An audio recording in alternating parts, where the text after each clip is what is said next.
तो नमस्कार दोस्तों, देखिए हम राजस्थान जीके के डेली 5 प्रश्न देखते हैं। सुबह 11 बजे आपके वीडियो आता है और एक प्रश्न आपसे पूछा जाता है जिसका आंसर आपको कमेंट करके बताना होता है।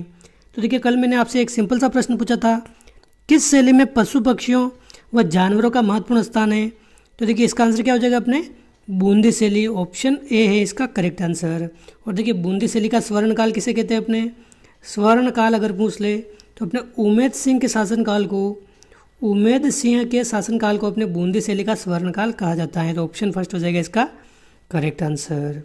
तो देखिए इस वीडियो को अगर 5 प्रश्न देखें तो पहला प्रश्न में क्या कह रहा है, पुष्कर मेले का प्रमुख आकर्षण क्या है अपने ऊंट की दौड़, पशु मेला, हस्तशिल्प या उपयुक्त सभी। तो देखिए पुष्कर मेले का प्रमुख आकर्षण अगर पूछा जाए तो अपने उपयुक्त सभी हो जाएगा इसका करेक्ट आंसर, क्योंकि देखिए ऊँटों की दौड़ भी प्रसिद्ध है, पुष्कर एक पशु मेला है और अपने हस्तशिल्प के लिए भी प्रसिद्ध है।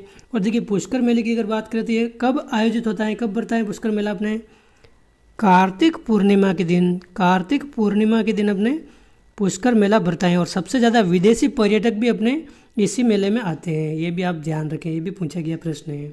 और देखिए कार्तिक पूर्णिमा के दिन अपने कोलायत का जो बीकानेर मेला है बीकानेर में बढ़ता है, ये भी बढ़ता है कार्तिक पूर्णिमा के दिन ही। तो आपको ध्यान रखना है, ऑप्शन डी हो जाएगा इसका करेक्ट आंसर। अगला प्रश्न है, किस शासक के काल में मेवाड़ में चितेरों की ओवरी के नाम से कला विद्यालय खोला गया था। तो देखिए काफ़ी महत्वपूर्ण प्रश्न है, कई बार एग्जाम में पूछा गया प्रश्न है। तो देखिए हम पिछले वीडियो में एक प्रश्न देखा था हमने कि मेवाड़ की चित्रकला शैली का स्वर्ण काल किसका काल माना जाता है। तो देखिए महाराणा जगत सिंह प्रथम का काल अपने मेवाड़ चित्रकला शैली का स्वर्ण काल माना जाता है। और इनके काल में ही अपने मेवाड़ में चितेरों की ओवरी या फिर इनको अगर आ जाए तस्वीरारों कारखानों, ये इसका दूसरा नाम है, ये दोनों आ जाए तो एक ही बात है, इसके नाम से अपने कला विद्यालय खोलाया गया था। तो अपने ऑप्शन सी हो जाएगा इसका करेक्ट आंसर, ऑप्शन सी एकदम सही आंसर है। अगला प्रश्न है, अकबर ने मोटा राजा उदय सिंह को कलीज खां के साथ कहाँ का प्रशासक नियुक्त किया था। तो देखिए अकबर ने मोटा राजा उदय सिंह को अपने कलीज खां के साथ अपने लाहौर का प्रशासक नियुक्त किया था। तो ऑप्शन सी हो जाएगा इसका करेक्ट आंसर, लाहौर का प्रशासक। और पिछले वीडियो में हमने बात की थी कि चंद्रसेन की मृत्यु के बाद जोधपुर का शासक अकबर ने किसको बनाया था अपने, तो मोटा राजा उदय सिंह को बनाया था। और मारवाड़ में सबसे पहले अधीनता स्वीकार करने वाला भी अपने यही है। तो ऑप्शन सी इसका एकदम सही आंसर है। देखिए जो भी हम इस सीरीज में प्रश्न देखते हैं सारे के सारे पिछले एग्जामों में पूछे गए प्रश्न होते हैं।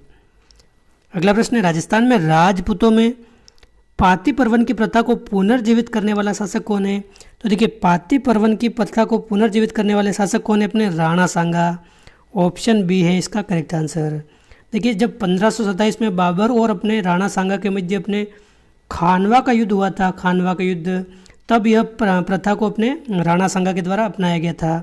पाती पर्वन की प्रथा क्या है अपने, तो देखिए दूसरी रियासतों के राजाओं को भी अपने इस युद्ध में शामिल होने के लिए अपने पक्ष से लड़ने के लिए आमंत्रित करना, ये अपने पाती पर्वन की प्रथा है। तो अपने 1527 में जो खानवा का युद्ध हुआ था इसमें अपने राणा सांगा ने यह प्रथा पुनर्जीवित की थी वापस। अगला प्रश्न है, अल्लट ने वराह मंदिर का निर्माण कहाँ कराया था। तो देखिए क्या हो जाएगा इसका आंसर, अल्लट ने वराह मंदिर का निर्माण। देखिए एक तो अपने वराह मंदिर अपने कहाँ स्थित है, एक तो वराह मंदिर अपने पुष्कर में स्थित है। पुष्कर वाले वराह मंदिर का निर्माण किसने कराया था, आना जी ने कराया था, जिन्होंने आना सागर का निर्माण भी करवाया है।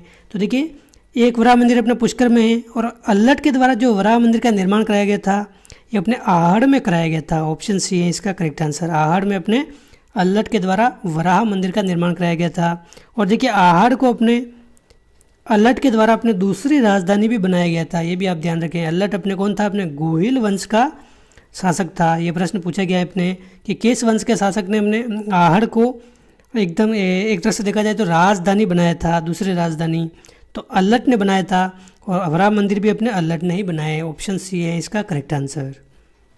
और देखिए हमेशा की तरह एक प्रश्न मैं आपसे पूछता हूँ जिसका आंसर आपको कमेंट करके बताना होता है। राजस्थान राज्य पथ परिवहन निगम की स्थापना कब हुई है, 1967, 62, 66 या देखिए इसमें टाइपिंग मिस्टेक हो गया है थोड़ा सा, ये 4 ऑप्शन गलत है। इसका आंसर मैं ही बता देता हूँ आपको। 1964 में इसकी स्थापना हुई है। कब हुई है अपने 1964 में राजस्थान राज्य पथ परिवहन निगम की। तो आपको आंसर क्या कमेंट करके बताना है, इसका मुख्यालय कहाँ स्थित है, मुख्यालय ये जल्दी जल्दी में थोड़ा टाइपिंग मिस्टेक हो गया है। तो इसका आंसर क्या है अपने 1964 में अपने राजस्थान राज्य पथ परिवहन निगम की स्थापना हुई है, लेकिन इसका मुख्यालय कहाँ स्थित है, इसका आंसर आपको कमेंट करके बताना है। और पिछले वीडियो भी आपने नहीं देखे तो आप प्लेलिस्ट जाकर चेक कर सकते हैं।